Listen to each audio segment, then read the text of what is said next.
All right, welcome back to the Dungeon of Doom. I'm Kyle Mikey, Lions beat reporter for MLive.com, joined as always by Ben Raven. Ben, the Lions are 6-1 and atop the NFC, heading into interesting clash in Green Bay against the Packers, 1-2 in the best division of football. We are both making the trip across the pond. Pretty exciting stuff. It is exciting, it doesn't get bigger than this, man. I mean, It it does get bigger than this, but week 9 talk, it doesn't get better than this in week 9. It's a Lambeau Field national televised game. Yeah. Tom Brady's on the call.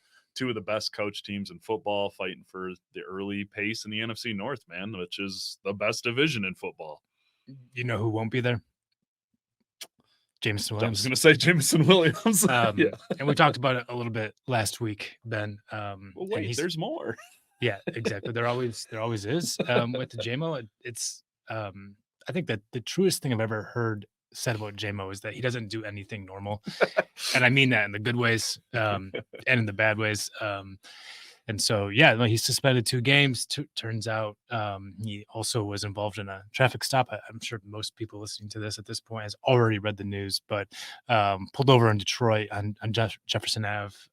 2 guns in the car. One belonged to him. Did not have a permit to carry it concealed. Was let off. And now there's a internal affairs investigation into the whole thing, whether he got preferential treatment. There's been a warrant request for his arrest. This thing has a lot of tentacles to it. Ben, I just want to address this off the top because he's a star player, a lot of trouble, really important to the offense. People care a lot about what happens to him. The Lions continue to vouch for him. I guess, what do you make of this whole affair? He's the king of getting caught on technicalities, man. I mean, really, it is. I think it is kind of you've heard us talk about the immaturity and just kind of stuff like that. And I really do think it comes to that. I mean, there's 50, 60 other guys in that locker room that aren't running into these problems and aren't running into multiple problems like this consistently. You got to know what you're putting into your body. And if you're going to carry a gun, you got to have the right permits. Michigan has different laws than Missouri, Alabama, and Ohio. And I think it's just a brief oversight there, man. It's just, you got to make sure your P's and Q's are in order. And I think that there has been a kind of continued overlooking of the stuff that he needs to make sure is taken care of as a professional athlete and a key part of a Super Bowl contender or as just a human. For me, it comes down to there's a pattern of misbehavior and, nothing egregious. Even this, not egregious. The gun was registered to him. He clearly filed some paperwork, and he said he wanted it for protection. Honestly, if I'm Jameson Williams and I'm hanging where he hangs, he's been on the record about why he likes to be in the inner city of Detroit. I mean, I live in Detroit. Like, there's tougher areas, and if you're Jameson Williams, one of the more recognizable people who live in this town, and you want some protection, I can understand the desire for that. But you got to follow the law just like anyone else. And he didn't have the concealed, the license to carry it concealed. That's a felony in Michigan. It's up to 5 years in prison. He would never get that, but it's a felony. And so, I don't think Jameson Williams carrying a gun around Detroit, if that's what he wants to do, is a big deal. But he didn't follow the law. And it's kind of like the gambling thing. Like, if you wanted to gamble, fine. NFL players are allowed to gamble. Just don't do it at NFL games and don't do it at a team facility. And he did it in a team facility. And afterward, he said he was shocked by that suspension, Ben. Like, he was heartbroken that he wouldn't be there with his teammates to open last year after coming back from the injury the previous year and all that. And then he's suspended for 2 games this year for putting something in his body, or something being in his body, maybe that wasn't supposed to be there. And he said, he said, put out a statement saying, I still don't know what happened. Yeah. Like, those are three dots being connected now, at least for me, where all of them separately aren't a huge red. They aren't a red flag. Even Jared Goff said yesterday, right, when we talked to him, he's like, he's not concerned. I wouldn't be concerned about the stop either. What I'm concerned about is for the 3rd time in 2 years, he's facing the specter of NFL suspension, and he's an important piece to this offense. I don't have to tell anyone listening to this that, and he keeps putting himself in positions to not be there for his teammates. And as every single guy in that locker room, Ben, that we talk to says, the most important availability is availability. The most important ability is availability, and JMO continues to put himself in harm's way. Yeah, the message of support from the coaches to the players has been strong. I know what's in this kid's heart, and that's why I believe him and stuff like that. But like, it's at the point now where someone in this organization, whether a team, front office, staff, there needs to be more hands on deck here. And I don't mean that in an overzealous. I just mean like, you got a gun. Let's make sure it's all legal. If you're going to carry it on you, make sure you're doing it right. Like, it's just taking those extra steps to get to the finish line, re-clarifying the rules. Like, when these NFLPA meetings and these team meetings happen, take that kid to the side. Do you have any questions? Let's check off 4 key answers here that I need to hear from you. Like, you don't want to baby him because he's an adult, but like, there just needs to be more. Like, it's clear he needs a little help to the finish line and some things that other players don't have troubles with. Yeah. And that's disappointing because he's a special talent. Yeah. I mean, he has infinite resources at his disposal. Yep. And he just doesn't do the things that's required of a professional, all the things that every other guy in that locker room is doing. How many of those guys in that locker room have been suspended in the last 2 years? I don't think anyone, not around anymore, and this is, I mean, he's been suspended twice. He's currently serving the 2-game suspension, and now he's facing the third. So you need more from JMO. We talked to Dan Campbell this week, and I thought he said a lot of good things and things that I agreed with. That knowing what's in the player's heart is the most important thing, and working with these guys and working through issues and stuff. I think that stuff is important. I think second chances are extremely important, as long as the crime isn't too bad, and none of JMO's cases are like that. The thing I heard from Dan Campbell that I didn't like was, he was asked about the message to JMO through all of this and why you stick with him through all of this stuff. And Campbell said something about relaying to JMO that you're not like everyone else, that you're in the spotlight, that people are going to treat you differently, that things are going to be like, you're going to be scrutinized more. And I guess in some ways I understand what Campbell's saying, but at the same time, JMO did get special treatment in the other direction. Like, if you or I is rolling down Jefferson Ave and we have a gun under our seat and we don't have a permit to carry, and we get pulled over by the cops, we are being taken to county. Yeah. Oh yeah. Straight up, period. And if you watch the body cam footage, which I have, and I encourage people to watch it so you can have your own opinions on the matter, but he got preferential treatment. Like, that's pretty clear. Like, he's in the back of a squad car in handcuffs, and a guy shows up, another police officer shows up with a phone that has the Lions background, and he's told who's in the car, Jameson Williams, and he just goes, Jameson Williams, the receiver? And immediately starts making calls. And I'm not the officer, I'm not in his brain, but these are just the facts from the body cam. And eventually is told that he's allowed to let JMO go. And he calls he says he's a lifesaver and lets JMO go. And there's no police report filed, no nothing. And so I'm no lawyer. I'm not like trying to get into the nuance of this whole thing. But clearly, because Jameson Williams is Jameson Williams, he was allowed to get out of a squad car, uncuffed, and let free in a matter that was never made into a police report. And now, so like, I understand what Campbell was trying to say, maybe. But the point is that, to me, like, JMO got preferential treatment in the other way, and because of who he is. And I don't know, like, you need more out of the kid. No, absolutely. I mean, gosh, the one thing I take away is this looks terrible for Detroit police too, man. I mean, that's why there's an internal affairs investigation. I mean, this could have been handled pretty quickly, even if they did book him and stuff like that. Like, it's all about just filling out this like last paperwork and getting things taken care of. But yeah, it's and now they're kind of working backwards with the warrant requests and stuff like that. But yeah, man, he did get special treatment, and that's why there's an internal.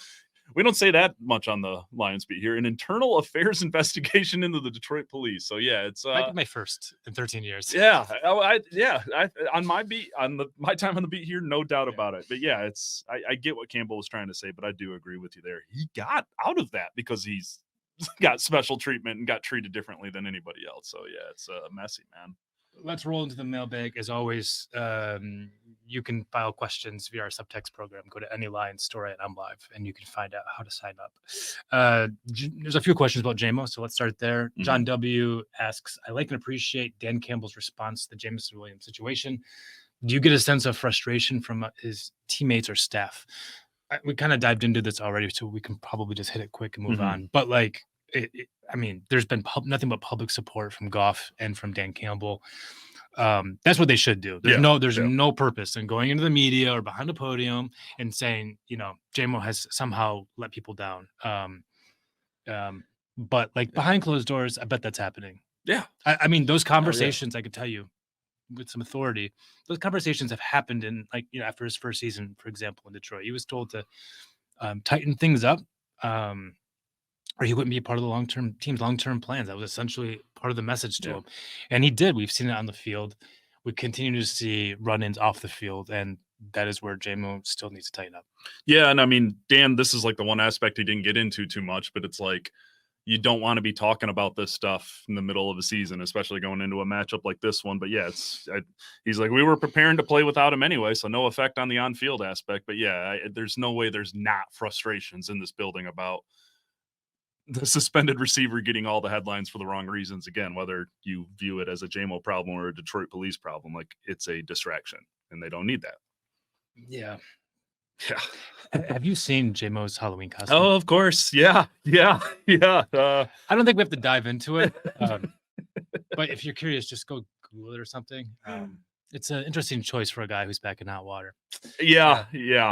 Knowing that he knows what happened too. It's an interesting choice. Basically, the Lions Halloween party was Monday night, and JMO goes as a convict in an orange jumpsuit. And a day later, it comes out that he was just 12 hours later released from custody by the police. Oh my God. Anyway, yeah, GMAC Cash's Twitter profile. It was also on Amon Ra's. There you go. Okay, Brandon Thornton asks, as far as Jameson goes, based on league history regarding similar player actions, how long of a suspension should we be expecting? I suspect that if JMO gets charged here or convicted, it'll be a far lesser offense than a felony, far less.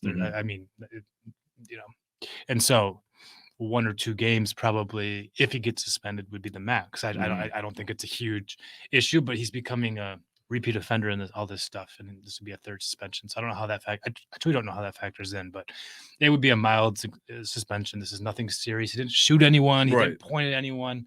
It's a minor thing. It's just a pattern of behavior, and that's what's troubling here. Yeah, and it's like Rashee Rice and Jordan Addison have been in deeper water than him this season, and they're still playing too. It is the one aspect I do think about, that is the repeat offender aspect of it, is the one thing that you kind of need to worry about. But I'm with you. If it's anything, it'll be a game or 2, but who knows if it's even anything, to be honest with you. Eric W. from Escanaba. That's in the UP, right? Yes, sir. Yeah, Escanaba into Moonlight, eh? I don't know the thing that just happened. But Jeff Daniels classic. No, I don't know. What's it? Is it from a movie? Escanaba into Moonlight. Yeah, no, I don't know. They did a movie about hunters in Escanaba. Oh, okay, I missed that one. I don't know. 12 people will get that. The 12 people who are still listening. Anyway, Eric from that place asks, what can Jameson Williams do that Khalif Raymond cannot? I appreciate both being on the team, but it feels like we don't have a lot of drop-off with Khalif. Basically, it's a good spot to be in. I agree with the last line, good spot to be in. I disagree with the rest of it. Maybe there's a lot that JMO can do that Khalif cannot. He's a 6'2" guy who's one of the fastest in the league, takes the top off any defense. The threat of taking the top off a defense is also there, opens up things for guys underneath. Khalif is an explosive athlete, but doesn't affect defenses in a similar way. He's more of a slot guy. I mean, if Amon-Ra wasn't on this team, you might see a lot more Khalif because he could play in the slot. But you have Amon-Ra, so usually Khalif's not on the field. Obviously, these days they need him, and he can play everywhere, but he's just not going to stretch a defense like Jameson Williams can.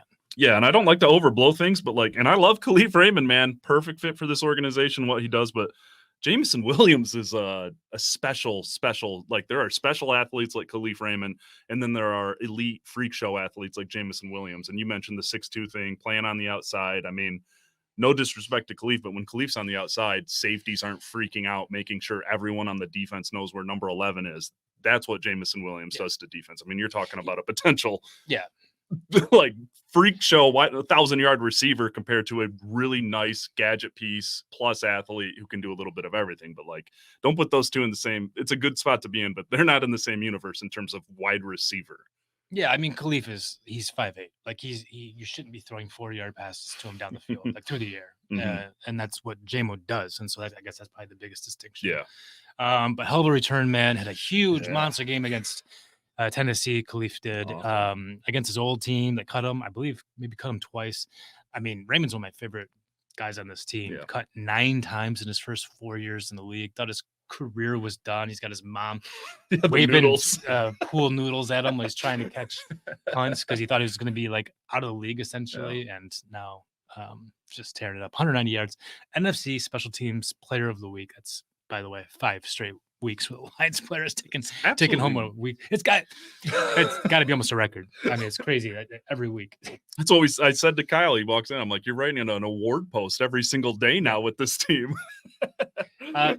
Jared Goff just minutes before this recording was named NFC Offensive Player of the Month. I mean, I have to go write that too and then go to practice. I don't know. I cover the Lions. Like, I'm not used to this kind of stuff. It's a different day in Detroit. Let's move along to a different topic. Kim Mann asks, any more solid rumors about defensive ends or outside linebackers that may interest the Lions who can provide a pass rush? What do you think? Yeah, anymore? I mean, shoot, it's Zadarius Smith is a great name to watch. It looks like the Jaguars might start selling off some pieces. I looked at Eric Armstead. I know he's more of a big guy, but like they're looking at the market. Like, I don't think they're sitting on their hands just because nothing's happened yet. They still have another 5 or 6 days to go for something. I think Zadarius Smith is the top option, both hypothetically and realistically. Yeah, and I'm just gonna leave it at that because I'm getting a little worn out by I know all of the that's where the 8-second pause in my answer came from. Okay, I'm gonna tell you something serious. This is not an exaggeration. 6 straight times that I've turned on the radio in the 2:00 hour, I have heard talk about how the Lions must trade for you can fill in the blanks. Max Crosby must do it. I'm so annoyed. Like, it's just, there's so many ways to build a team. And on top of all of that, Max Crosby is not for sale, according to the Raiders. It could be posturing, but like, that's what they've said. It's the Lions just won a game 52-14. They beat the unbeaten Vikings the week before that. Yes, they need edge help. They definitely need bodies out there. They're not getting Max Crosby. They're not even going for. I mean, it's not going to happen. So yeah, maybe Zadarius Smith, maybe someone like that. But maybe I think that I don't know. I think people put too much into the trade deadline, honestly, and I think the Lions have a dire need at that position in the pass rush. But they're not going to get panicky. No. This thing was built by avoiding panic and forcing things. Like, it's got to be the right price. It's got to be the right fit. It's got to be the right player. And if it's not, they're just going to work with what they've got here, because this is a team that thinks about every single player and every single piece and how it matches up with what they want to do. So I just another trade deadline feels a little too much this year. No doubt about it. John A asks, do we need to be looking for a receiver in addition to an edge? Who knows how long JMO could be suspended? Let's just go with no. No. Anything is always possible, but JMO's out for one more game and then he's back. So if they make a trade, it's going to be for an edge rusher. Yeah. Chris Anderson asks from Angier, North Carolina, do you think multiple D-line additions are needed? That's a great segue. At the trade deadline, it feels like we need more bodies there, especially with Pascal missing some time. Bonus question. Let's get to the bonus question in a second. Yep. Spoiler, it's about Candy. Multiple D-line additions. What do you think, Ben? No, I think it'll be one. I really do. I think they will do something. I don't think it's going to be the big move you guys want it to be. Exactly. But I think that one is coming, and I don't think they need to do more than that. Exactly. Yeah. You put a nice bow on it. What's your go-to Halloween candy from Chris? I'm a sour guy. Give me some Sour Patch Kids. Maybe throw in a Warhead or two. Anything sour and covered in sugar is my trick. So I'm not much of a candy guy. I'm a big ice cream guy. It's my weakness.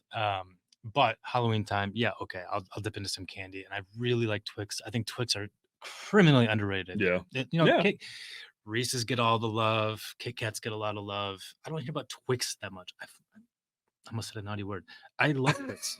Yeah, I'm not a big chocolate guy. That's my thing. So you're the chocolate and ice cream, and I'm the burn my teeth into a grit. You know what I've been doing lately to, I don't know, make it through these busy times, to soothe myself at night?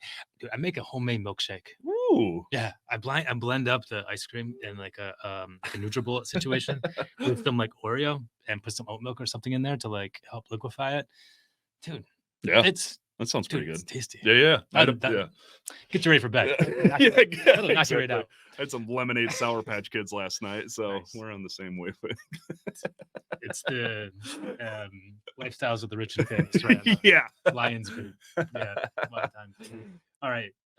Eric asks, what do you think is the probability the Lions trade Hendon Hooker as part of acquiring a defensive end? So they give up less to no draft capital. I'm just going to stop the question because it's not going to happen. It's not really how trades work. It could theoretically work. But with respect to Eric, and I know he's just asking an honest question, but I just don't see it happening. It's usually the Lions would have to cough up a draft pick to get anyone of note that's on the edge. I can't imagine Hendon Hooker's going to net what you need. Right. Like, the Panthers aren't getting like a 4th round pick for Bryce Young right now. And I understand the hypothetical question because you look at the Raiders and Browns and the quarterback situation, and I get it. But yeah, that's just what are you trading for Hendon Hooker right now, and why is the main point there. Yeah. Let's get out of trade talk because I'm fatigued. So Brandon Thornton asks, this is about left tackle Taylor Decker. Over the last 2 games, he has not looked very Decker-like. Why is that? I'm not calling for anything or claiming anything. It just has felt like he's not been playing up to his normal level, and I was wondering if something is up. We've talked to Taylor Decker about it, and he's acknowledged, that there was a bit of a dip there. He has to be better. A lot of sack on the first play of the game, coming right out of the gate. He was just flat out beaten 1-on-1. We're not used to seeing that from Taylor Decker. No. He's not a star. Penei Sewell is a star. Taylor Decker's not that, but Taylor Decker is a very solid NFL player. I think he allowed 1 sack in the last 9 games of last year, including the playoffs. Yeah. I mean, marching until the NFC Championship game, he's allowing 0 sacks at left tackle, going up against some fierce pass rushers. I mean, that's good stuff. There's a reason he got the big extension this year. I mean, he's a very, very quality player. The last 2 weeks, I would say, has been, his play has abated just a bit, and I'm not sure why that is. It could. Do you have any theories on that? I just think it was kind of matchups. I mean, in Minnesota, you're going against a really good edge and Grenard and just an attacking in-your-face defense. And then I just think he got slipped by a couple times. Tennessee, the one strength about that team was kind of their defense, and I just think Arden Key beat him a couple times, and that happens. I mean, yeah, it has not been Decker-like, but I'm not seeing anything egregious to make me start freaking out about him. It's one of those things that just go back to the tape and see what you're doing wrong and get back to it. That's one guy that I have a lot of faith in. And, it's another tough one this weekend against that Packers D-line, but Decker knows this group well. I agree with you, Ben. I had some laughs this week. I'm looking it up right now. Decker's age. He's 31. I had some laughs this week when it's like, oh, did we give him the extension too early? Offensive tackles can play for a long time. It's a position where guys can age gracefully. It's one of the few in the league that's not like a specialist.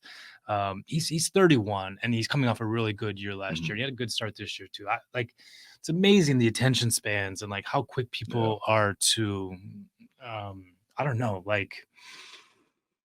to worry that the sky is falling. And I've seen some of that, heard some of that about Decker. I've seen questions about trading for an offensive tackle. I saw it in my inbox this week too. That stuff is still premature. He's had 2 off games, and by the way, they won both games. But yeah, protection has to be better across the board. There's the 3 sacks in the first quarter last week, and Hank Fraley, Ben Johnson, Dan Campbell himself, Taylor Decker, they've all talked about the protection needing to be better. So certainly it's something that they're working on here going into Green Bay. Yeah, and Decker's strength is his pass protection and just being a rock solid guy in that. I mean, the skills are there, the hands are there. We don't know of any injuries he's dealing with or anything like that. So I do think bounce back on the way. Yeah, short-term memory spans. Just trust in Taylor Decker. He's earned some leeway. Okay. Joseph Martin asks, what's more important for a Super Bowl run, getting a win this weekend in Green Bay or getting an additional pass rusher? I don't think either is a deal breaker. I mean, you want to win. You want to win the division to ensure as much home playoff football as you can. That makes your path easier. If you lose, you're still going to share first place, I believe, right? Yeah. I don't know. If they get a pass rusher, they need it. If they don't, they have some bodies they like. I actually thought Muhammad played pretty well last week in his debut. Yeah, I think he had 7 pressures or something like that. He knows Glenn's system. That's obviously a great debut. I mean, I'll reluctantly answer the question. Getting another pass rusher would be more important than a Week 9 game. I know I just put Super Bowl aspirations on a Week 9 game, but but I think they'll be fine either way. Alarm bells are not sounding in my head either way. We did have one question. I forgot to write down the name about restaurants in Green Bay. You've been out there a couple times. Maybe not even restaurants, but what do you like about the Green Bay experience? It's pretty special up there. Walking toward that stadium and around that area before a game is just so cool. Like it feels like you're like living in a museum inside of a town, like a football museum. This is going to be my first time staying in Green Bay. I've done the Appleton a couple times. That Italian restaurant we went to last year was pretty strong. Carmela's. Yeah, Carmela's. Looking at going to the, I don't know. We looked up Food Network spots in Green Bay. Probably going to find a butter burger or two. I've had some good bites, but the highlight of Green Bay, as you can imagine, I mean, it's a town of 30, 40,000 people, I'm guessing, in the middle of nowhere, in flat ass Wisconsin. I mean, it's a strange drive to make into the city. It is. And then you have this towering stadium in the middle of a neighborhood. I mean, there's people parking, there's people there's houses it's cool. I don't know, 100 feet from the entrance to Lambeau Field. It's really an insane place. There's nothing really it feels like a college town. It feels a bit like an Ann Arbor, if you will, just in the middle of nowhere. It's shocking how small the actual town is. Very small. Yeah. Yep. Yeah. And for me, I've covered some primetime games out there, and this one's not primetime, but it is in the national window at the 4:00 hour. The tailgating is really special. It feels like college. There's nothing really like it, I would say, in the NFL. If you ever get a chance to go to Green Bay to catch a game, give yourself the time to walk around the stadium, get there a few hours early, because it's singular. It's special. It feels like football, and it feels like how football was intended. Yeah, it is like for a football purist, just walking around before a game, you're like, man, this is freaking cool. I understand what people are talking about here. I can't wait. It's a big game, big spotlight, man. I do remember the game at Lambeau 2 years ago. It was, it was the season where the Lions started 1-7 and they finished 8-2. And they were in Green Bay with a chance to start the day to make the playoffs if they won and Seattle lost, right? Yeah, I think that's what it was. Yeah. And anyway, the early game went against them, so they didn't have that playoff on the line. But I do remember walking around the scene as that game was unfolding and the Lions are getting ready to play in primetime that night. And it was 0 degrees or something. That's right, last game. And people are just tailgating everywhere and fired up. And I met this guy. He wasn't wearing a shirt. And it's like if it's not 0, it's 5 degrees. And I talked to him, and he was a crazy dude, as you can imagine. He had driven in from someplace far away. And I was talking with him because I had to talk to him, and he had actually driven to Carolina earlier that season. And if you remember, that was the coldest day in Charlotte history. That's right, Christmas Eve. A field that was put in and not designed to be frozen, froze all the way through. It was like playing on concrete. It was brutally cold. And he was also shirtless that day, and he said he had some issues, if you know what I'm saying. Yeah, I bet he did. God.